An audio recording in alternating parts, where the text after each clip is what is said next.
कर्मों का भोग निश्चित है। इस कहानी जिससे आपको एहसास होगा कि व्यक्ति कितना भी इतरा ले, उसके कर्म उसे उसकी सही जगह पर ला ही देते हैं और कर्मों का फल जन्म मृत्यु के भी परे है। जब तक पूरा हिसाब नहीं होता, यह फल पीछे नहीं छोड़ता। अब आप ही तय करें, आप पाप का भागी बनना चाहें यह या सदाचार का। दोस्तों, यह कहानी आपकी ज़िंदगी बदल सकती है। आप पूरी ज़रूर देखकर जाना। एक सिद्ध आचार्य अपने शिष्यों के साथ तीर्थ यात्रा पर निकले थे। कुछ देर चलने के बाद वे थकान निकालने बीच घने जंगल में ही रुक गए। इतने में आचार्य को कुछ आवाज़ सुनाई दी। ध्यान से सुनने पर आचार्य को समझ आया कि यह कुछ लोगों के रोने की आवाज़ है। उन्होंने शिष्य को बोला, बालकों सुनो, ये आवाज़ कहाँ से आ रही है? तब शिष्य एक दूसरे का मुंह देखने लगे, क्योंकि उन्होंने कोई आवाज़ सुनाई नहीं दे रही थी। फिर भी गुरु के आदेश अनुसार उन्होंने थोड़ी दूर पर आकर देखा कि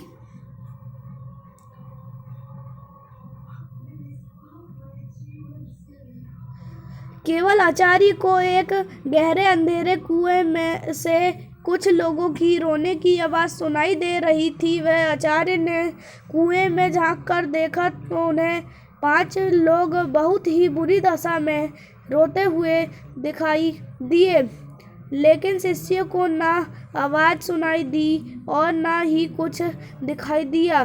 तब आचार्य ने उन 5 को मुस्कुराते हुए देखा और पूछा, भाई किन कर्मों का भोग रहे हो?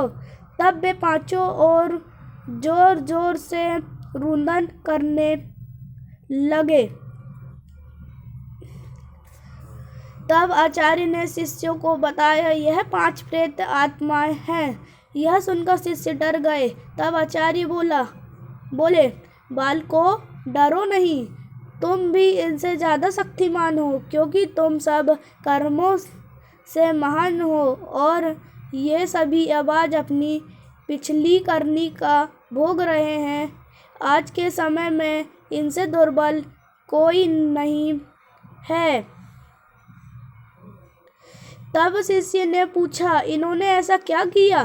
तब पहली आत्मा ने उत्तर दिया कि वह पिछले जन्म में ब्राह्मण था, भिक्षा मांगता था, लेकिन उस भिक्षा को भोग विलास में खर्च करता था। दूसरे ने उत्तर दिया, वह क्षत्रिय था और अपनी शक्ति का दुरुपयोग निर्बल असहाय गरीबों पर करता था।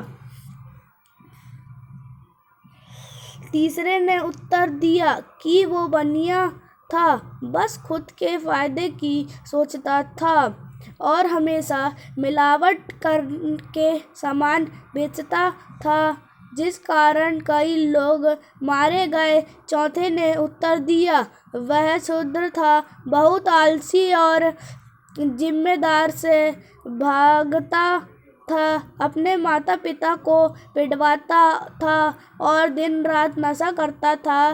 पांचवें ने उत्तर दिया, वह एक लेखक था, अश्लील कथाएं लिखता था, उसने समाज को वासना का पाठ सिखाया था।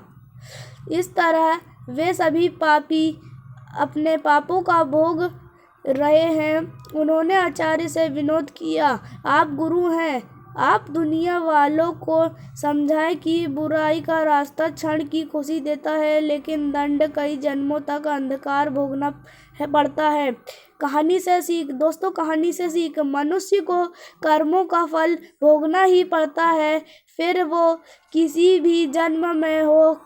कहते हैं जिस तरह ईश्वर है वैसे ही भूत होते हैं, लेकिन वे जितना दुर्बल होते हैं उतना कोई नहीं, जितना कष्ट में वो होते हैं उतना कोई नहीं। वे अपनी करनी का भोग करते हैं।